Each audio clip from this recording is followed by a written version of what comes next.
नमस्कार दर्शकों, आज के इस अंक में हम आपके लिए अनेक समाचार लेकर के आए हैं। कुछ समाचार बहुत अच्छे हैं जो आपके मन को सुकून दे सकते हैं, लेकिन कुछ समाचार ऐसे भी हैं जो दिक्कतें पैदा कर सकते हैं। लॉकडाउन 4 में क्या क्या खुल सकता है, ये आज हम चर्चा करने वाले हैं। क्या बंद हो गया है, ये चर्चा करने वाले हैं। और इसके साथ ही एक नया अपडेट आ रहा है कि 2 महीने से श्रीलंका में भारत के लगभग 2400 लोग फंसे हुए हैं जो वापस नहीं आ पा रहे हैं और उनको वतन वापसी का बहुत इंतजार वो देख रहे हैं। श्रीलंका से भारतीय नागरिक वापस क्यों नहीं आ रहे हैं, उसका एकमात्र कारण है कि वंदे भारत योजना जो भारत सरकार द्वारा लागू की गई है उसमें श्रीलंका का नाम नहीं है।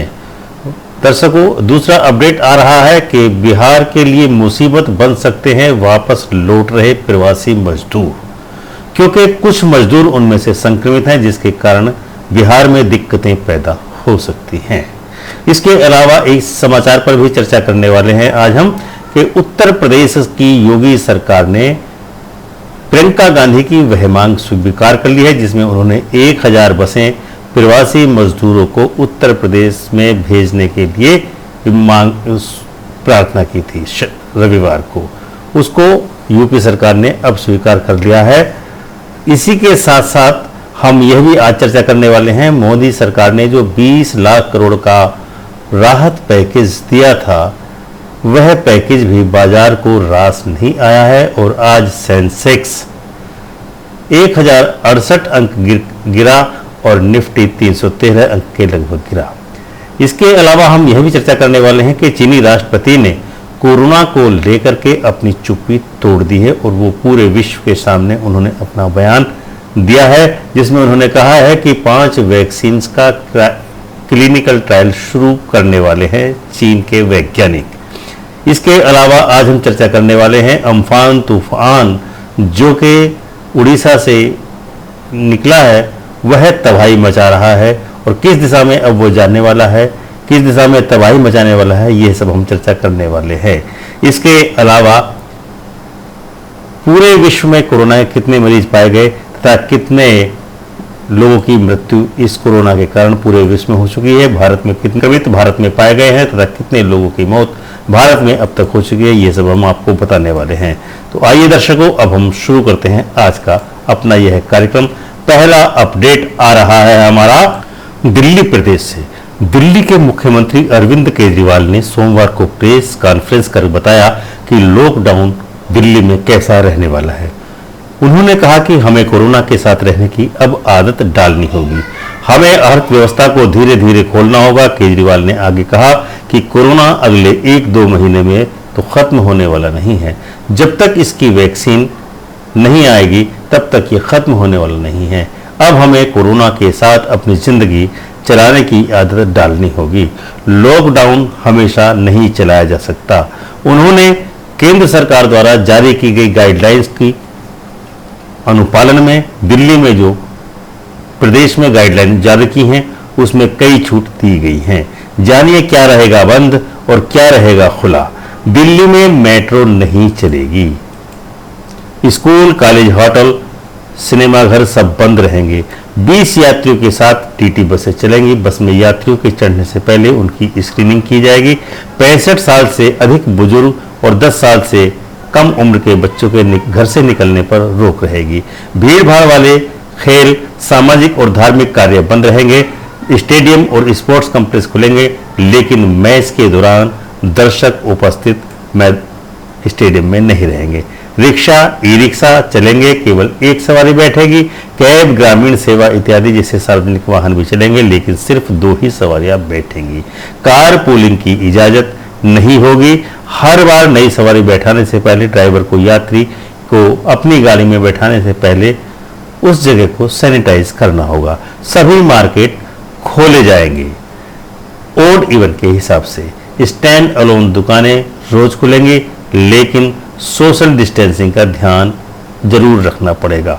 शादी के लिए 50 मेहमानों की अनुमति दिल्ली सरकार द्वारा नागरिकों को दी गई है। इसके अलावा अंतिम संस्कार में 20 लोगों के रहने की अनुमति दी गई है। इसके अलावा दिल्ली के बॉर्डर पर हर तरह के मेडिकल स्टाफ को बिना रोक टोक के आने दिया जाएगा। मास्क पहनकर निकलना अनिवार्य है। हर जगह सामाजिक दूरी का पालन सभी नागरिकों को करना अनिवार्य है। तो यह था अपडेट दिल्ली प्रदेश का। अब हमारा जो अगला अपडेट आ रहा है वह है श्रीलंका से। श्रीलंका में 2400 से ज्यादा भारतीय श्रीलंका में फंसे हुए हैं और वो अपनी वतन वापसी का इंतजार कर रहे हैं। 2 महीने से भी ज्यादा श्रीलंका में फंसे भारतीय नागरिक देश वापसी की आस में प्रतीक्षा कर रहे हैं कि कोलंबो स्थित भारतीय उच्चायोग के उन्हें भारत में वापस भेजने के लिए प्रयास करने वाला है। लेकिन फिलहाल श्रीलंका स्थित भारतीय दूतावास भारतीय नागरिकों को वापस पहुंचाने के लिए कोई कार्रवाई अभी तक शुरू नहीं कर पाया है।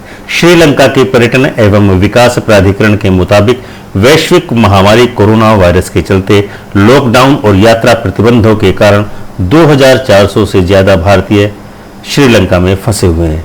आपको बताते चलें कि भारत सरकार ने कोरोना वायरस के चलते शुरू किए गए लॉकडाउन की वजह से विदेशों में फंस गए भारतीयों को वापस लाने के लिए 7 मई से वंदे भारत मिशन की शुरुआत की थी।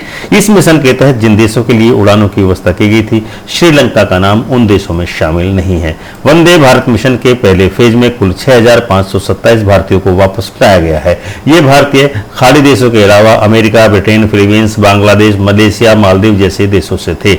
वहीं एक दूसरे फेज में सरकार Canada, Oman, Kazakhstan, Ukraine, France, Tajikistan, Singapore, America, Saudi Arab, Indonesia, Qatar, रूस, किर्गिस्तान, जापान, जॉर्जिया और इटली में फंसे भारतीयों को वापस लाएगी। इसके साथ ही भारत सरकार ने यह भी घोषणा की है कि Nepal, Nigeria, Belarus, Armenia, Thailand, Ireland, Germany और ब्रिटेन जैसे देशों में फंसे भारतीयों को भी देश में वापस लाया जाएगा। आपको बताते चले कि देश में 25 मार्च से लॉकडाउन जारी है, यानी कि आज जो लॉकडाउन का चौथा चरण शुरू हुआ है, देश में अब तक 96,000 से अधिक लोग संक्रमित पाए गए हैं। इसके अलावा जो नेक्स्ट अपडेट हमारे पास आ रहा है वह है बिहार से। बिहार में के लिए मुसीबत बनने वाले हैं दिल्ली तथा अन्य राज्यों से वापस लौट रहे प्रवासी मजदूर। बिहार में कोरोना संक्रमितों की संख्या 1326 के आंकड़े को पार कर चुकी है। दूसरे राज्यों से बिहार जाने वालों की संख्या भी तेजी से बढ़ रही है, लेकिन आंकड़े बताते हैं कि बिहार पहुंचने वाले प्रवासी बिहार के लिए बड़ी मुसीबत बनने वाले हैं। बिहार स्वास्थ्य विभाग की ओर से जारी किए गए आंकड़ों में बहुत ही डरावनापन दिखाई दे रहा है। बिहार में सबसे ज्यादा लोग गुजरात से पहुंच रहे हैं। 17 मई तक अन्य राज्यों से बिहार में कुल 11,800 लोग पहुंचे हैं, जिनमें से 8,337 लोगों का टेस्ट सैंपल लिया गया और कुल 651 लोग संक्रमित पाए गए। बिहार पहुंचने वाले संक्रमितों का प्रतिशत 8% है। अभी तक गुजरात से 2,609 लोग बिहार पहुंच चुके हैं। महाराष्ट्र से बिहार पहुंचने वालों की संख्या 2,034 है और दिल्ली से 1,362 है। यहाँ गौर करने वाली बात यह है कि सबसे ज्यादा लोग गुजरात से बिहार पहुंच रहे हैं, लेकिन सबसे ज्यादा संक्रमित दिल्ली से पहुंचने वाले हैं। 17 मई तक दिल्ली से बिहार कुल 1,362 लोग पहुंचे हैं, जिनमें से 218 बिहार पहुंचने वाले प्रवासी मजदूरों में संक्रमित मरीजों का प्रतिशत 26 है। यह आंकड़ा किसी भी अन्य राज्य से बिहार पहुंचने वाले प्रवासी मजदूरों के मुकाबले सबसे ज्यादा है। इसके बाद बंगाल का नंबर आता है। इसके अलावा जो नेक्स्ट अपडेट है वह आ रहा है उत्तर प्रदेश से। उत्तर प्रदेश की योगी सरकार ने प्रवासी मजदूरों को वापस लाने के लिए प्रियंका गांधी द्वारा 1000 बसों के प्रस्ताव को मंजूरी दे दी है। उत्तर प्रदेश सरकार ने कांग्रेस महासचिव प्रियंका गांधी के प्रवासी मजदूरों के लिए 1000 बस देने के प्रस्ताव को मंजूरी दे दी है। यूपी के अतिरिक्त मुख्य सचिव गृह अवनीश अवस्थी ने प्रियंका गांधी को पत्र लिखकर बिना किसी देरी के 1000 बसों और ड्राइवरों का विवरण मांगा है। इसके बाद कांग्रेस ने 1000 बसों की लिस्ट उत्तर प्रदेश सरकार को सौंप दी है। प्रियंका गांधी ने बसें लेने में देरी को लेकर यूपी सरकार की आलोचना की थी। वहीं गाजियाबाद से आज मजदूरों को लेकर 6 ट्रेनें रवाना होने वाली हैं। इनमें यूपी के 3 रूट पर जाने वाली ट्रेनों के लिए श्रमिक कबीरनगर रामलीला मैदान में जुटे हुए हैं, जबकि बिहार जाने वाली 3 ट्रेनों के लिए श्रमिक घंटाघर रामलीला मैदान में एकत्र हुए हैं। इन दोनों ही जगहों पर श्रमिकों की संख्या हजारों में है। प्रियंका गांधी ने ट्वीट किया था कि बसों को उत्तर प्रदेश बॉर्डर पर लाकर खड़ा किया तो यूपी सरकार को राजनीति सोचती जा रही है और हमको परमिशन नहीं दे रही है। विपदा में मारे हुए लोगों को हम कोई सहूलियत देने के लिए सरकार तैयार नहीं है, तो हमको उनकी मदद के लिए खड़ा होना पड़ेगा। रविवार को प्रियंका गांधी ने मुख्यमंत्री से निवेदन किया था कि उनको 1000 बसें, नेक्स्ट अपडेट आ रहा है सेंसेक्स मार्केट से। मोदी सरकार का राहत पैकेज जो कि 20 लाख करोड़ का था, वह भी सेंसेक्स को नहीं संभाल पाया, बाजार को नहीं संभाल पाया। सेंसेक्स और निफ्टी में जबरदस्त गिरावट हुई है। जहां सेंसेक्स 1068.75 अंक की गिरावट के साथ 30,028.98 पर बंद हुआ, वहीं निफ्टी भी 313.60 अंक की गिरावट के साथ 8,823.25 पर बंद हुआ है। इसके अलावा जो नेक्स्ट अपडेट हमारे पास आ रहा है वह है रुपया हुआ और ज्यादा कमजोर। अमेरिकी डॉलर के मुकाबले सोमवार को रुपया 33 पैसे कमजोर हो गया। कारोबार के पहले दिन की समाप्ति पर अमेरिकी डॉलर के मुकाबले रुपया टूटकर 75 रुपये 91 पैसे पर बंद हुआ। दरअसल भारतीय शेयर बाजार में गिरावट और विदेशी कोष के लगातार बाहर जाने से रुपया 33 पैसे कमजोर हो गया है। बता दें कि रुपया शुक्रवार को अमेरिकी डॉलर के मुकाबले 75 रुपये 58 पैसे पर बंद हुआ है। इसके अलावा जो नेक्स्ट अपडेट आ रहा है हमारे पास वह है चीन से। चीन के राष्ट्रपति शी जिनपिंग ने दुनिया भर के सामने कोरोना को लेकर के पहली बार चुप्पी तोड़ी है। विश्व स्वास्थ्य संगठन की सोमवार से शुरू हुई सालाना बैठक में चीन के राष्ट्रपति शी जिनपिंग ने कोरोना महामारी पर अपनी भूमिका पर उठ रहे लगातार सवालों पर अपने जवाब दिए हैं। चीनी राष्ट्रपति ने कहा कि कोरोना वायरस के संक्रमण की शुरुआत से लेकर अभी तक हमने पारदर्शिता और जिम्मेदारी के साथ काम किया है। शी जिनपिंग ने कहा है कि चीन ने विश्व स्वास्थ्य संगठन व संबंधित देशों को सही समय पर उचित जानकारी उपलब्ध कराई है। इसके अलावा उन्होंने यह भी कहा है कि चीन पर जो आरोप लगता रहा है कि कोरोना वायरस महामारी की शुरुआत में उसने जानकारियां छिपाई जिससे दुनिया भर में संक्रमण फैल गया।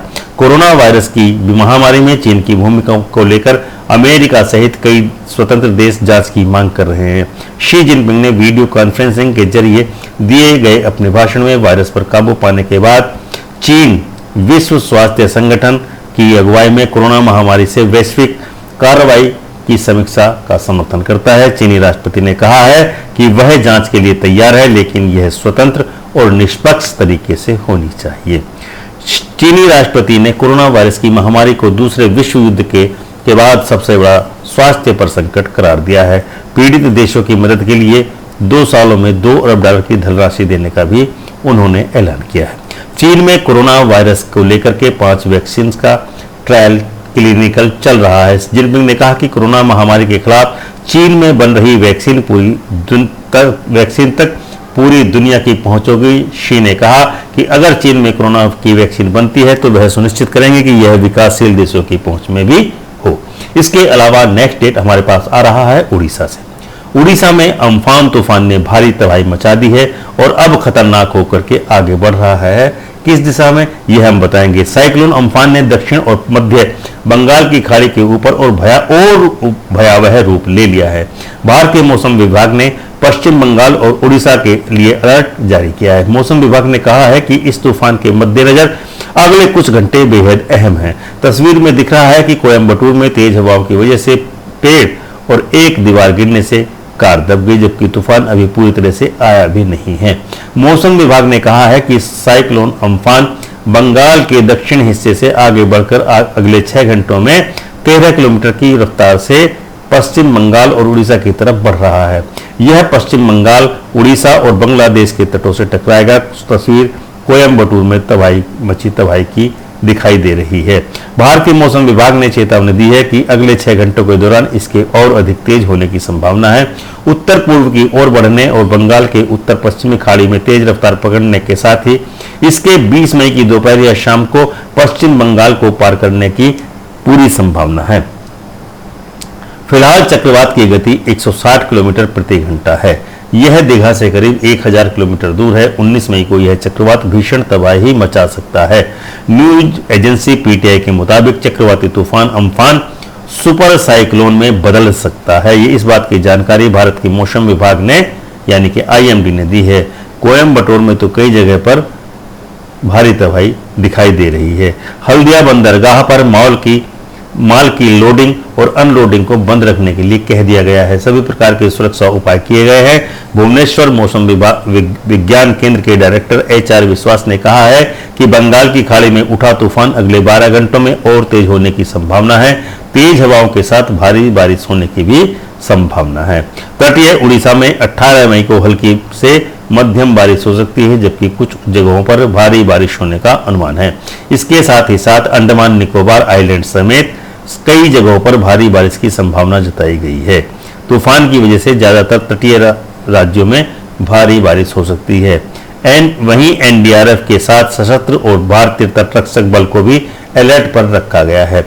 विशाखापट्टनम में भारतीय नौसेना के जहाज अलर्ट मोड में हैं। जहाजों में अतिरिक्त गोताखोर, डॉक्टर और राहत सामग्री तैयार है।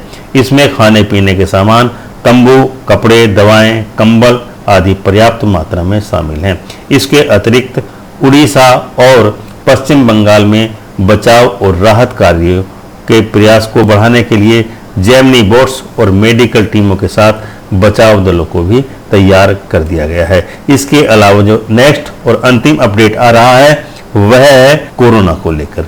कोरोना से अब तक विश्व में जो संक्रमित मरीजों की संख्या है वह 47,30,323 की संख्या पर पहुंच चुकी है, जबकि पूरे विश्व में कोरोना के कारण मरने वाले संक्रमितों की संख्या 3,15,482 है। इसके अलावा भारत में अब तक पाए गए कोरोना से संक्रमित मरीजों की संख्या 96,169 है, जबकि कोरोना बीमारी से भारत में अब तक 3,029 लोगों की मौत हो चुकी है। तो दर्शकों, यह था हमारा आज का कार्यक्रम।